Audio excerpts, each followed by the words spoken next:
കുട്ടനാട് എന്ന ഗ്രാമം കേരളത്തിലെ നെല്ലറയായി അറിയപ്പെടുന്ന ഗ്രാമം. അതോടൊപ്പം തന്നെ കേരളത്തിൽ അനേകം കലാകാരന്മാരെ സംഭാവന ചെയ്തൊരു ഗ്രാമം. നമ്മുടെ ബഹുമാനപ്പെട്ട അനശ്വരനായ നടൻ നെടുമുടി വേണു കുട്ടനാടുകാരനാണ്. കുട്ടനാട് എന്ന പ്രദേശം നെടുമുടി വേണു എന്ന കലാകാരനെ വളർത്തിയെടുക്കാൻ എന്തുമാത്രം സഹായിച്ചിട്ടുണ്ട്, അത് ഇന്നത്തെ ശ്യാമിന് അതൊന്ന് പറയാം അതിനെക്കുറിച്ച്. നെടുമുടി വേണു എന്നുള്ള അനശ്വര കലാകാരൻ്റെ ഓർമ്മകൾക്ക് മുമ്പിൽ ഒരു പിടി പൂക്കൾ അർപ്പിച്ചുകൊണ്ട് നമുക്ക് ഈ ഒരു ചോദ്യത്തിന് ഉത്തരം പറയാം. സുരേഷ് സൂചിപ്പിച്ചതുപോലെ കുട്ടനാട് എന്നുള്ളത് ഒരു വലിയ നല്ല മനോഹരമായൊരു പ്രദേശമാണ്. പൊതുവെ മലയാളത്തിൽ പറയാറുണ്ട്, ഏതെങ്കിലും ഒരു നാട്ടിൻ്റെ കൂടെ ഏതെങ്കിലും ഒരു പ്രദേശത്തിൻ്റെ കൂടെ നാട് എന്ന സംജ്ഞ ചേർത്ത് കഴിഞ്ഞാൽ അതിനെന്തെങ്കിലും ഒരു സവിശേഷത ഉള്ളതായിരിക്കും എന്നാണ്. അത് അക്ഷരാർത്ഥത്തിൽ ശരിയാണ്. ഈ കുട്ടനാടിനെ സംബന്ധിച്ചിടത്തോളവും വയനാട് അങ്ങനെയാണ്, ശൂരനാട് അങ്ങനെയാണ്, അങ്ങനെ ഒരുപാട് നാടുകൾ ചേർന്ന സ്ഥലങ്ങൾ നമ്മുടെ കേരളത്തിലുണ്ട്. കുട്ടനാട്ടിൽ ജനിക്കാൻ നെടുമുടി വേണുവിന് സാധിച്ചതും അവിടെ വളരാൻ കഴിഞ്ഞതുമൊക്കെ ഒരു വലിയ ഭാഗ്യമായിട്ടും അനുഗ്രഹമായിട്ടും ശ്രീ നെടുമുടി വേണു തന്നെ പല സന്ദർഭങ്ങളിലും സൂചിപ്പിച്ചിട്ടുണ്ട്, പറഞ്ഞിട്ടുണ്ട്. അദ്ദേഹത്തിൻ്റെ ബാല്യകാലം വളരെ സമ്പന്നമായിരുന്നുവെന്നും സമ്പന്നത സാമ്പത്തികമായ സമ്പന്നത ഉപരിയായിട്ട് സാംസ്കാരികമായിട്ടും കലാപരമായിട്ടും ഒക്കെ വളരെ സമ്പന്നമായൊരു ബാല്യം കുട്ടനാട്ടിൽ അദ്ദേഹത്തിന് കിട്ടി. അതെ, കുട്ടനാട് എന്ന് പറഞ്ഞാൽ ഒരുപാട് മഹാക്ഷേത്രങ്ങളുടെയും കൂടെ നാടല്ലേ. അതെ അതെ അതെ അതെ അതെ സാംസ്കാരികമായിട്ട് ഉയർന്ന നിലവാരത്തിലുള്ള അനേകം ക്ഷേത്രങ്ങൾ, കൂടാതെ നിരവധിയായ കലാകാരന്മാർ, സാഹിത്യകാരന്മാർ, നമ്മുടെ തകഴി, പിന്നെ നമ്മുടെ Kavalam Narayana Panicker sir, doctor Ayyappa Panicker sir, അങ്ങനെ നിരവധിയായിട്ടുള്ള പ്രതിഭകൾക്ക് ജന്മം നൽകിയ ഒരു സ്ഥലമാണ്. അവരുടെയൊക്കെ സ്വാധീനം തീർച്ചയായിട്ടും നെടുമുടി വേണുവിനുണ്ടായിരുന്നു. തീർച്ചയായിട്ടും.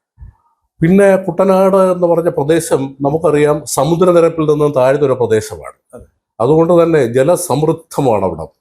ആ ജലത്തിൻ്റെ ആ ഒരു സമ്പന്നത പലപ്പോഴും അവർക്ക് ഉപദ്രവമായിട്ട് വരാറുണ്ട്.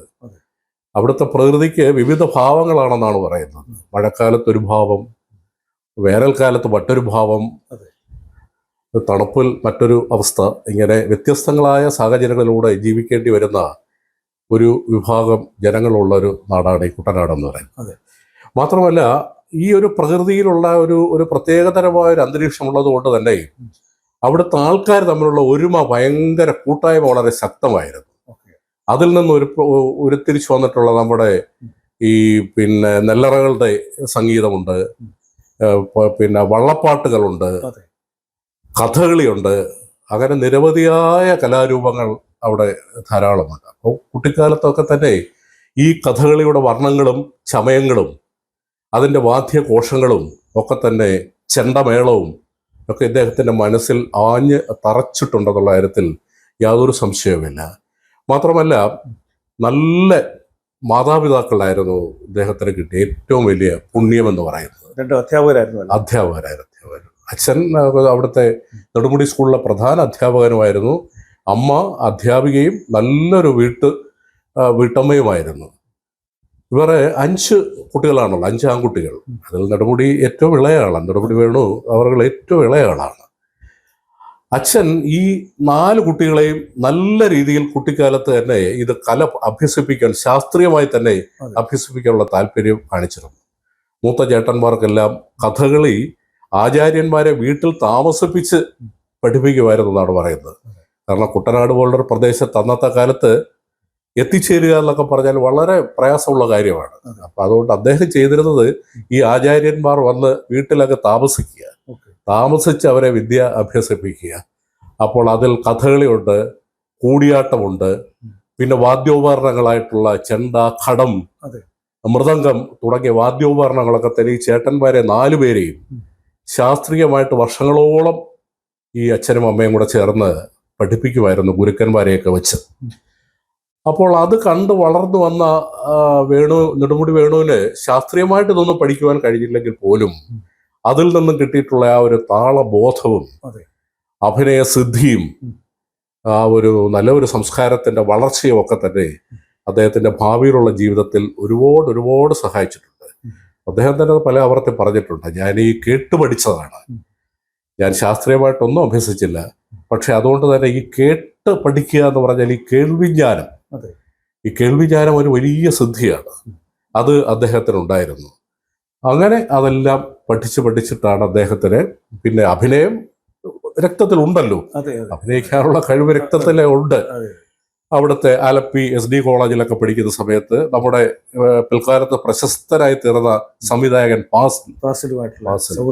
ഇവരടുത്ത സുഹൃത്തുക്കളായിരുന്നു, വളരെ അടുത്ത സുഹൃത്തുക്കളായിരുന്നു. അങ്ങനെ അവർ സുഹൃത്തുക്കളായിട്ട് നടന്ന ഒരുപാട് നാടകങ്ങളൊക്കെ ആ കോളേജിലും സമീപത്തുള്ള വായനശാല വാർഷിക ആഘോഷങ്ങളിലും ഒക്കെ നടത്തുമായിരുന്നു. മിമിക്രി എന്ന് പറഞ്ഞൊരു കലാരൂപം അവർ അന്നത്തെ കാലത്ത് വികസിപ്പിച്ചെടുത്ത് അനുകരണം ഒക്കെ ആയിട്ട് ഇങ്ങനെ നടത്തി കൊണ്ടുപോകുന്നൊരു കാലഘട്ടം. മിമിക്രി എന്നൊരു കലാരൂപം അന്നത്തെ കാലത്ത് അവർ രണ്ടും കൂടെ ചേർന്നിട്ട് വളരെ ഹാസ്യാത്മകമായി ആൾക്കാരെ ആകർഷിച്ചുകൊണ്ട് വിവിധങ്ങളായ വേദികളിലൊക്കെ അവതരിപ്പിക്കുമായിരുന്നു.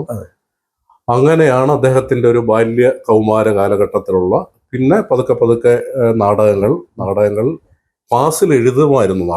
ഫാസിൽ നന്നായിട്ട് എഴുതി സംവിധാനം ചെയ്യുമായിരുന്നു. അതെ. അങ്ങനെ അവർ തമ്മിൽ ഇങ്ങനെ ഉണ്ടായ നാടകങ്ങൾ കണ്ടു. അങ്ങനെ അവർ തമ്മിൽ സർവകലാശാല തലത്തിൽ നാടക മത്സരങ്ങൾക്കൊക്കെ ഇവർ പോകാൻ, നാടകങ്ങൾ മിമിക്രി മോണോ ആക്ട് മത്സരങ്ങൾക്കൊക്കെ പോകുമായിരുന്നു. വായിച്ചു കേട്ടിട്ടുള്ളത് പലപ്പോഴും ഈ നെടുമുടി വേണുവിന് വലിയ റിഹേഴ്സൽ ഒന്നും ഇല്ലാതെ പെട്ടെന്നാണ് അവരുടെ പല ക്രിയേഷൻസും ഇൻസ്റ്റന്റ് പ്രൊഡക്ഷൻസ് ആണ്. ഡ്രാമയ്ക്കും അങ്ങനെ ഇൻസ്റ്റന്റ് ഡ്രാമ എന്നൊക്കെ പറയും. ആശു നാടകങ്ങൾ എന്നൊക്കെയാണ് അന്നത്തെ കാലത്ത് പറഞ്ഞുകൊണ്ടിരുന്നത്. പെട്ടെന്ന് നാടകങ്ങൾ ഉണ്ടാക്കുക, പെട്ടെന്ന് ചില മിമിക്സ് ഉണ്ടാക്കുക, അങ്ങനെ ചെയ്യുമായിരുന്നു. അങ്ങനെ സർവകലാശാല നാടകോത്സവത്തിലും പല കോളേജുകളെയും പ്രതിനിധീകരിച്ച് നല്ല വിദഗ്ധമായിട്ട് ട്രെയിൻ ചെയ്തിട്ട് ആൾക്കാർ വരുമ്പോൾ ഇവർ ആലപ്പി SD കോളേജിൽ നിന്ന് പെട്ടെന്ന് പോയി ചെന്ന ചില പ്രോഗ്രാമുകളൊക്കെ അവതരിപ്പിച്ചിട്ട് സമ്മാനങ്ങളൊക്കെ ഇവർക്ക് നിരവധി കിട്ടിയിട്ടുണ്ട്. ജഗദീഷ് ശ്രീകുമാറൊക്കെ അന്ന് തിരുവനന്തപുരത്ത് നിന്ന് മാർവാനിസിനെ പ്രതിനിധീകരിച്ചിട്ട് മോണോ ആക്ടൊക്കെ ഗംഭീരമായ പ്രകടനങ്ങളുമൊക്കെ ആയിട്ട് വന്നിട്ടുണ്ടെന്നാണ് വായിച്ച് മനസ്സിലാക്കിയിട്ടുള്ളത്. ആ സമയത്ത് ഇവരും ഇങ്ങനെ നാടകവും കൊച്ചു പരിപാടികളൊക്കെ ആയിട്ട് ഇവരും ചെല്ലും. ഇവർക്കും സമ്മാനങ്ങളൊക്കെ കിട്ടും. അതിൽ നെടുമുടി വേണുവിന് ഈ ഘടം നല്ല ഇതായതുകൊണ്ട് ഘടം, മൃദംഗം ഇതിലൊക്കെ തന്നെ അദ്ദേഹത്തിന് അത്യാവശ്യം ചില അതെ നല്ലൊരു പെർക്കഷനിസ്റ്റ് ആയിട്ട് വളരുന്നത്, താളവാദ്യ വിദഗ്ധനായിട്ടൊക്കെ വരുന്നത് ഈ ബാലപാഠങ്ങളിലൂടെ ഒക്കെ കിട്ടിയിട്ടാണ്. ഇതൊക്കെ അങ്ങനെ നാടകങ്ങളൊക്കെ അവതരിപ്പിച്ച് ഇടയ്ക്ക് എവിടെയോ ഞാനടുത്ത് വായിച്ചപ്പോൾ ഇങ്ങനെ കേട്ടു, അന്നത്തെ കാലത്ത് നമ്മുടെ കേരള യൂണിവേഴ്സിറ്റി യൂണിയന്റെ ചെയർമാൻ ആയിരുന്ന നമ്മുടെ തിരുവഞ്ചൂർ രാധാകൃഷ്ണനായിരുന്നു ചെയർമാൻ. നമ്മുടെ MM ഹസനായിരുന്നു. പിൽക്കാലത്ത് അവരൊക്കെ വലിയ വലിയ രാഷ്ട്രീയ നേതാക്കൾ ഇന്നും സജീവമായിട്ട് ഉണ്ടല്ലോ. അദ്ദേഹം university union chairman, general secretary ആയിരുന്നു.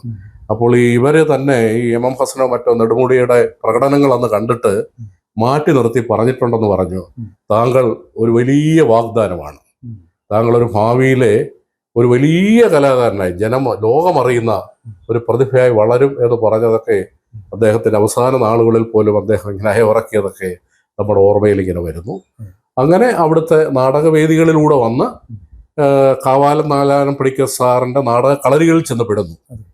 അവിടെ നിന്നാണ് ഈ നെടുമുടി വേണുവിന്റെ ശരിക്കുമുള്ള ഒരു രണ്ടാം ഘട്ടത്തിന്റെ ആരംഭിക്കുന്നത് നമുക്ക് വേണമെങ്കിൽ പറയാം. സുരേഷ്, കാവാലം നാരായണ പണിക്കരുടെ സ്കൂൾ എന്ന് പറയുന്നത് ഈ തനതു നാടകവേദിയായിരുന്നല്ലോ. നെടുമുടി വേണുവും ഈ സ്ഫുടം ചെയ്യപ്പെട്ടത് അദ്ദേഹത്തിന്റെ കൈകളിലൂടെയല്ലേ? തീർച്ചയായിട്ടും.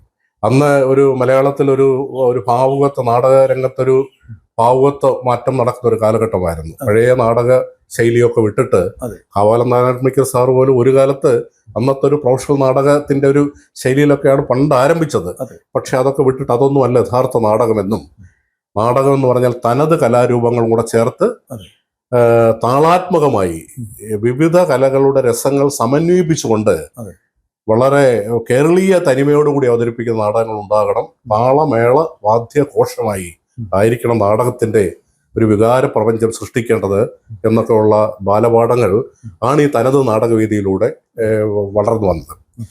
അവിടെ നമ്മുടെ നെടുമുടി വേണുവിന് കിട്ടിയ ഏറ്റവും വലിയ ഭാഗ്യം, നെടുമുടി വേണുവിന്റെ ഉള്ളിൽ ഒരുപാട് കലകളുടെ വാസന ഉണ്ടായിരുന്നു. ആദ്യം നമ്മൾ സൂചിപ്പിച്ചതുപോലെ അഭിനയം ഉണ്ടായിരുന്നു, താളവാദ്യ മേളത്തിന്റെ ഒരു താളബോധം മനസ്സിലുണ്ടായിരുന്നു. വീട്ടിൽ നിന്നിട്ട് ഒരു ട്രെയിനിങ് അതാണ്. തീർച്ചയായിട്ടും പിന്നെ നല്ല പോലെ പാട്ട് പാടുമായിരുന്നു, വായ്ത്താരി. അതെ. പിന്നെ ഈ അങ്ങനെ വിവിധ കലകളുടെ ഒരു മേളനം അദ്ദേഹത്തിനുണ്ടായിരുന്നു. ഈ കാവാലത്തിന്റെ കളരികളിൽ ചെന്ന് പെട്ടപ്പോൾ കിട്ടിയ ഭാഗ്യം എന്ന് പറയുന്നത് അവിടെ ഇത്തരം കലാരൂപങ്ങളെല്ലാം കൂടെ ഒത്തുവരുന്ന പ്രകടനം കാണാൻ അവിടെ ഏറ്റവും അഭികാമ്യം. സാധാരണഗതിയിൽ അവിടെ വന്ന് സ്ഫുടം ചെയ്യപ്പെടുന്നവരാണ് കൂടുതലെങ്കിൽ പോലും ഇതിൽ പകുതിയിലധികം സിദ്ധികൾ മനസ്സിൽ വെച്ചുകൊണ്ട് ആ തിരുവരങ്ങ് എന്ന് പറഞ്ഞ കാവാലത്തിന്റെ നാടകത്തിന്റെ അങ്കണത്തിലേക്ക് ചുവടുവെച്ച വേണുവിന്, നെടുമുടി വേണുവിന് ഇതെല്ലാം വളരെ പെട്ടെന്ന് ഗ്രഹിക്കുവാൻ കഴിഞ്ഞു എന്നുള്ളതാണ്. അത് കാവാലത്തിന് വലിയ സന്തോഷമുണ്ടാക്കിയ കാര്യമാണ്. അങ്ങനെയാണ് പിന്നെ കാവാലം പതുക്കെ നാടകങ്ങളിലേക്ക് അദ്ദേഹത്തെ കൊണ്ടുവരുന്നത്. പക്ഷേ ഫാസിൽ എന്ന് പറയുന്ന വ്യക്തി, ഫാസിൽ ഈ തനതു നാടകവേദിയുമായിട്ട് എന്തുകൊണ്ടോ അന്നത്തെ കാലത്ത് ഇതിൻ്റെ കഠിനമായ അഭ്യാസങ്ങളുണ്ട്, കഠിനമായ ചുവടുവയ്പ്പുകളുണ്ട്, ഒരുപാട് മെയ് ഇളകി അഭിനയിക്കേണ്ട രംഗങ്ങളുണ്ട്, കുറെ കായികമായ അധ്വാനമുണ്ട്. അതിന് ഒക്കെ ഉള്ളൊരു ക്ഷമ വേണം.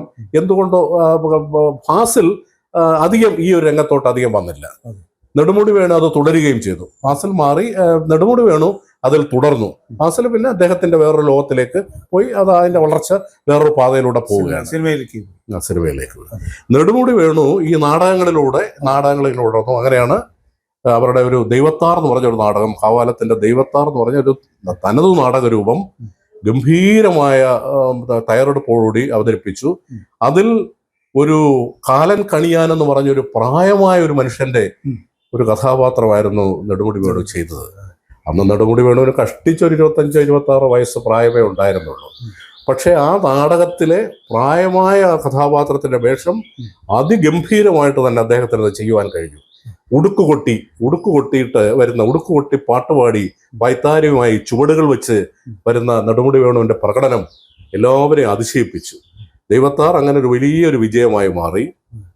അത് കഴിഞ്ഞിട്ടാണ് പിന്നെ ഈ ദൈവത്താറിന്റെ പ്രകടനം, അത് വർഷങ്ങൾ കഴിഞ്ഞിട്ടാണെങ്കിൽ പോലും ദൈവത്താർ പിന്നെ തിരുവനന്തപുരത്ത് ഒരു വേദിയിൽ അരങ്ങേറിയപ്പോൾ നമ്മുടെ പ്രശസ്തനായ പഴയ ശശിധര പത്മരാജൻ ആ പ്രകടനം കണ്ടിട്ട് അദ്ദേഹം ആ ഗ്രീൻ റൂമിൽ ചെന്നിട്ട് ഈ കാലൻ കണിയാനായിട്ട് അഭിനയിച്ച ആ മധ്യവയസ്കരെ അല്ലെങ്കിൽ പ്രായമായ ആളുടെ ഒന്ന് ആദരിക്കാമെന്ന് പറഞ്ഞ് അവിടെ ചെല്ലുമ്പോഴാണ് ഒരു വളരെ ചെറുപ്പക്കാരനായ ഒരു വ്യക്തി വേഷമൊക്കെ മാറി അവിടെ നിൽക്കുന്നു. പറഞ്ഞു, ഇദ്ദേഹമാണ് കാലൻ കണിയാനായിട്ട് അഭിനയിച്ചത്. ഇദ്ദേഹമോ, ഇതൊരു കൊച്ചു പയ്യനല്ലേ എന്ന് പറഞ്ഞാൽ ഇദ്ദേഹമാണ് ചെയ്തത്. അപ്പൊ അത് പത്മരാജനിൽ ഭയങ്കര അതിശയം ഉളവാക്കി. അപ്പം ഈ പ്രതിഭയെ കൊണ്ട് ഏത് വേഷവും ചെയ്യിപ്പിക്കാം. അങ്ങനെയാണ് പിന്നെ പിൽക്കാലത്ത് പത്മരാജന്റെ പിന്നെ ഒരിടത്തൊരു ഭയൽവാൻ എന്ന ചിത്രത്തിൽ ഒരു ശിവൻപിള്ള മേശ്ശേരി എന്ന് പറഞ്ഞൊരു അനശ്വരമായ ഒരു കഥാപാത്രം ഓർക്കുന്നുണ്ടായിരിക്കും. ഒരിടത്തൊരു ഭയൽവാൻ, അതെ, ഭയൽവാന്റെ കഥ പറഞ്ഞ് അതിൽ ശിവൻപിള്ള മേശ്ശേരി എന്ന് പറഞ്ഞ പ്രായമായ ഒരാളുടെ വേഷത്തിലാണ് നെടുമുടി വേണു. അത് ഈ നാടകത്തിലൂടെയാണ് ഈ നാടകത്തിലൂടെയാണ് അദ്ദേഹം ഇതിലോട്ട് വരുന്നത്. പിന്നെ ഈ അവനവൻ കടമ്പ അറിയാമല്ലോ. അവനവൻ കടമ്പ ലോകപ്രശസ്തമായ നാടകമാണ്. ദൈവത്താറ് കഴിഞ്ഞിട്ടുള്ള അടുത്ത നാടകം അവനവൻ കടമ്പ രചന കാവാലം നാരായണ പണിക്കർ സാറും സംവിധാനം ചെയ്ത നമ്മുടെ അരവിന്ദനുമായിരുന്നു. അരവിന്ദൻ, പ്രശസ്ത ചലച്ചിത്രകാരൻ അരവിന്ദൻ സംവിധാനം ചെയ്തത് ആണ് ഈ അവനവൻ കടമ്പ. ഒരു 100% ഒരു തനത് നാടകത്തിന്റെ എല്ലാ അംശങ്ങളും ചേർത്ത് ആസ്വാദകരെ ഇളക്കി മറിച്ച ഒരു പ്രകടനമായിരുന്നു ഈ അവനവൻ കടമ്പ. അതിൽ നെടുമുടി വേണുവിനോടൊപ്പം തന്നെ തുല്യ പ്രാധാന്യമുള്ള മറ്റൊരു വേഷത്തിൽ നമ്മുടെ കൊടിയേറ്റം ഗോപി അഭിനയിച്ചു. അങ്ങനെ ഇവരുടെ രണ്ടുപേരുടെയും കൂടെ ഒരു സമ്മേളന വേദി കൂടിയായി മാറി. പിന്നെ അത് നിരവധിയായ ലോകത്തുള്ള വിവിധ ഭാഗങ്ങളിൽ അവതരിപ്പിച്ചു. നമ്മുടെ പഴയ സാമ്പ്രദായമായ ഒരു സ്റ്റേജും ചിട്ടവട്ടങ്ങളും ഇല്ലാതെ തുറസായ സ്ഥലത്ത് അതെ ഓപ്പൺ എയറിൽ ഞാൻ ഈ നാടകം കണ്ടിട്ടുണ്ട്. അത് നമ്മുടെ യൂണിവേഴ്സിറ്റി കോളേജിൽ മൈതാനത്ത്, യൂണിവേഴ്സിറ്റി കോളേജ് ക്യാമ്പസിനകത്തൊരു സ്ഥലത്ത് ധാരാളം വൃക്ഷങ്ങളും അതും ഇതുമെല്ലാം നിൽക്കുന്ന ആ ഒരു കോമ്പൗണ്ടിൽ ഈ നാടകം അരങ്ങേറി. അതൊരു വലിയൊരു അനുഭവമായിരുന്നു. അപ്പൊ അതാണ് അരവിന്ദനും നെടുമുടി വേണുവും തമ്മിലുള്ള ബന്ധമല്ലേ? അവരുടെ തമ്പ് എന്നൊരു സിനിമ ഉണ്ടായിരുന്നല്ലോ. ഈ തമ്പിനോടൊപ്പം നമുക്ക് ഈ ശ്യാമിന് ഇഷ്ടമുള്ള നെടുമുടി വേണുവിന്റെ ഒരു 5 സിനിമകളെ കുറിച്ച് സംസാരിക്കാമോ? ഈ പഴയതും പുതിയതുമായിട്ടുള്ള.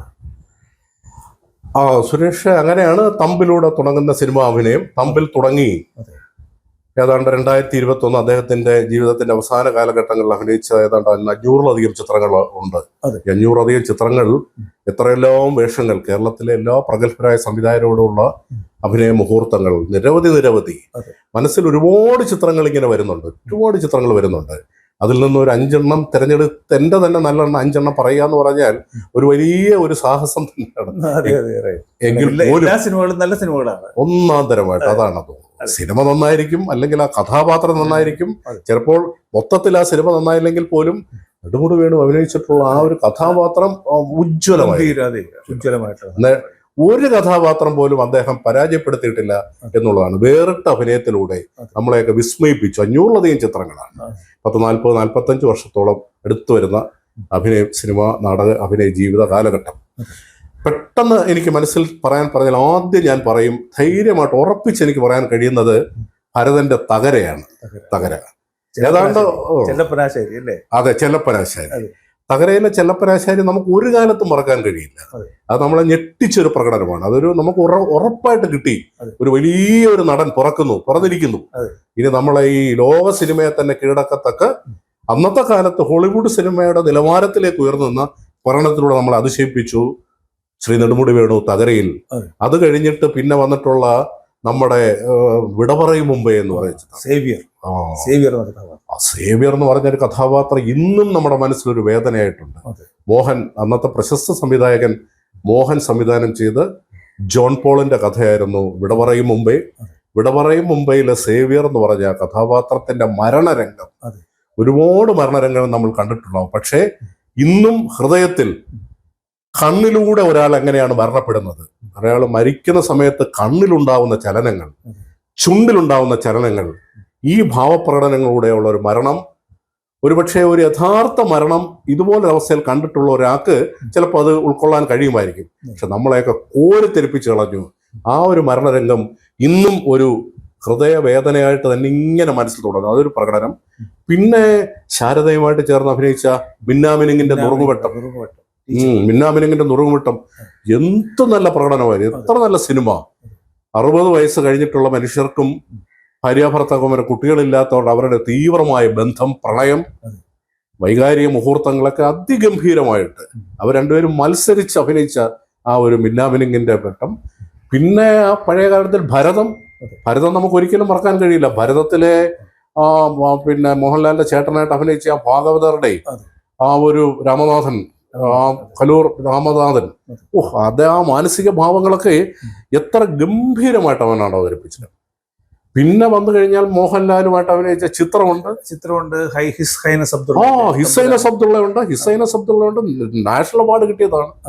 പിന്നെ പുതിയ തലമുറയിലേക്ക് വരുമ്പോഴത്തേക്കും അദ്ദേഹം ഒരു കൂടിയാട്ട ഭാഗവതരായിട്ട് അഭിനയിച്ചിട്ടുള്ള ഒരു ചിത്രം ഉണ്ടായിരുന്നു, നോട്ടം. അധികം പ്രസിദ്ധമായില്ല എങ്കിൽ പോലും നോട്ടം നിരവധി അവാർഡുകൾ അതിനകത്ത് കരസ്ഥമാക്കി.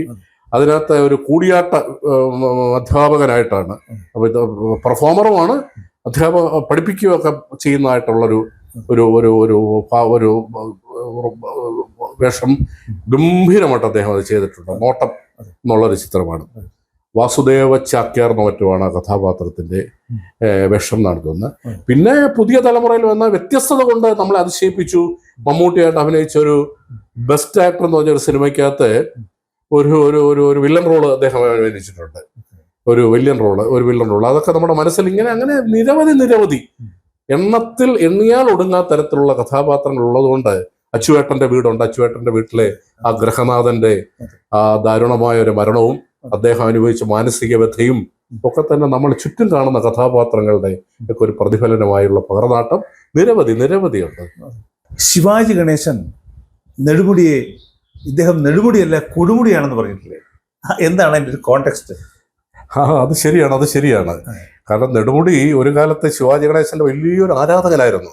ശിവാജി ഗണേശന്റെ ആ ഒരു ശൈലീകൃതമായ ഒരു അഭിനയം, ആ മുഖത്ത് ഭിന്നമാവുന്ന ഭാവങ്ങൾ, കണ്ണുകൾ കൊണ്ട് അഭിനയിക്കുന്നത്, അംഗോപാംഗം അഭിനയിക്കുന്ന ഒരു വ്യക്തി എന്നുള്ള നിലയിൽ അദ്ദേഹത്തിന്റെ ചടുലമായ അവതരണ ശൈലിയൊക്കെ ഇദ്ദേഹത്തിന് ഒരുപാട് ആവേശം ഉണ്ടായിട്ടുണ്ട്.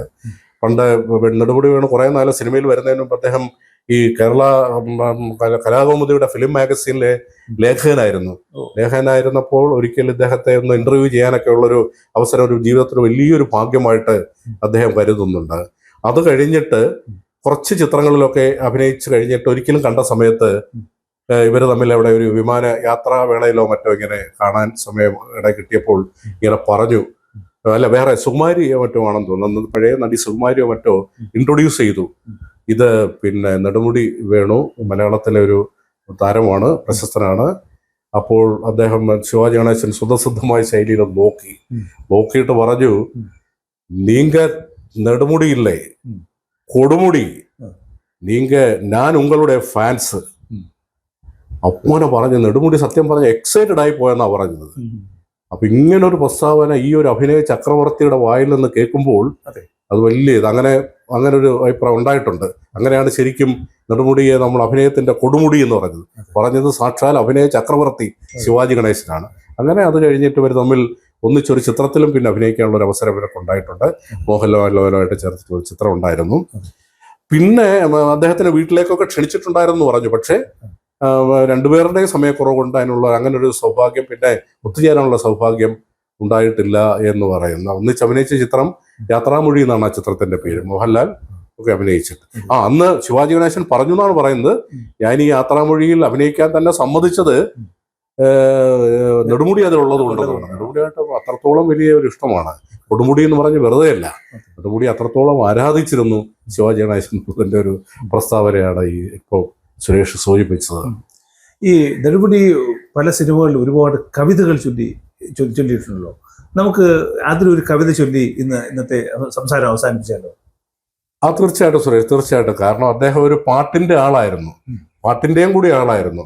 പണ്ട് നമ്മുടെയൊക്കെ ക്യാമ്പസ് കാലത്ത് വേനൽ എന്ന് പറഞ്ഞ ചിത്രത്തിൽ നീ തന്നെ ജീവിതം സന്ധ്യ എന്ന് പറഞ്ഞ പാട്ട് പാടി വന്നതൊക്കെ ചുള്ളിക്കാടിന്റെ നമ്മളതിങ്ങനെ എന്നും നമുക്ക് രോമാഞ്ചം ഉണ്ടാക്കിയിട്ടുള്ള. അപ്പൊ അത് കഴിഞ്ഞ് നിരവധിയായിട്ടുള്ള അതിലേക്ക് വിശദാംശങ്ങളിലേക്ക് കടക്കാൻ നമുക്ക് സമയപരിമിതി കൊണ്ട് കഴിയുന്നില്ല. എങ്കിൽ പോലും പെട്ടെന്ന് നമുക്ക് പറയാൻ കഴിയുന്നത് അദ്ദേഹത്തിന്റെ ചൊൽക്കാഴ്ചകളിൽ സ്ഥിരമായി അദ്ദേഹം അവതരിപ്പിക്കാറുണ്ടായിരുന്ന അയ്യപ്പ പണിക്കർ സാറിന്റെ ഒരു മോഷണം എന്ന് പറഞ്ഞൊരു കവിത. ആ കവിതയെ ചൊൽക്കാഴ്ചയുടെ രൂപത്തിൽ അദ്ദേഹം അതൊരു കള്ളൻ എന്ന് പറഞ്ഞ് അവതരിപ്പിക്കുമായിരുന്നു. വളരെ ലളിതമെങ്കിൽ തോന്നുമെങ്കിലും ഇന്നും പ്രസക്തമായ ആ വരികൾ നമുക്കൊന്ന് പറഞ്ഞ് നമുക്ക് ചൊല്ലി നമുക്ക് ഈ ഇതടയ്ക്കാം. ഒരു സാധാരണ ഒരു കള്ളൻ ഒരു ചെറിയൊരു പരാതിയുണ്ട്. ചെറിയ മോഷണങ്ങൾ എനിക്ക് ജീവിക്കാൻ വേണ്ടി മാത്രം ഞാൻ നടത്തി കൊച്ചു കൊച്ചു മോഷണങ്ങൾ നടക്കുന്ന എന്നെ ജീവിക്കാൻ വേണ്ടി നടക്കുന്ന എന്നെ നിങ്ങൾ കള്ളനെന്ന് വിളിച്ചില്ലേ? അതാണ് പരാതി. വെറുമൊരു മോഷ്ടാവായോരെന്നെ കള്ളനെന്ന് വിളിച്ചില്ലേ? നിങ്ങൾ കള്ളനെന്ന് വിളിച്ചില്ലേ? അപ്പോ കോഴിയെ മോട്ടിച്ചതോ? കോഴിയെ മോട്ടിച്ചത് കോഴിയെ മോട്ടിച്ചെങ്കിൽ അതെ എനിക്ക് പൊരിച്ചു തിന്നാനായിരുന്നല്ലോ. കോഴിയെ മോട്ടിച്ചെങ്കിൽ അതെ പൊരിച്ചു തിന്നാനായിരുന്നല്ലോ. അപ്പോ തുണി മോട്ടിച്ചതോ? തുണി മോട്ടിച്ചെങ്കിൽ അതെ കാണുന്നവരുടെ മാനം കാക്കാനായിരുന്നല്ലോ. തുണി മോട്ടിച്ചെങ്കിൽ അതെ കാണുന്നവരുടെ മാനം കാക്കാനായിരുന്നല്ലോ. അപ്പോ പശുവിനെ മോട്ടിച്ചതോ? പശുവിനെ മോട്ടിച്ചെങ്കിൽ അതെ എനിക്ക് പാല് കുടിക്കാനായിരുന്നല്ലോ. പശുവിനെ മോട്ടിച്ചെങ്കിൽ അതെ പാല് കുടിക്കാനായിരുന്നല്ലോ.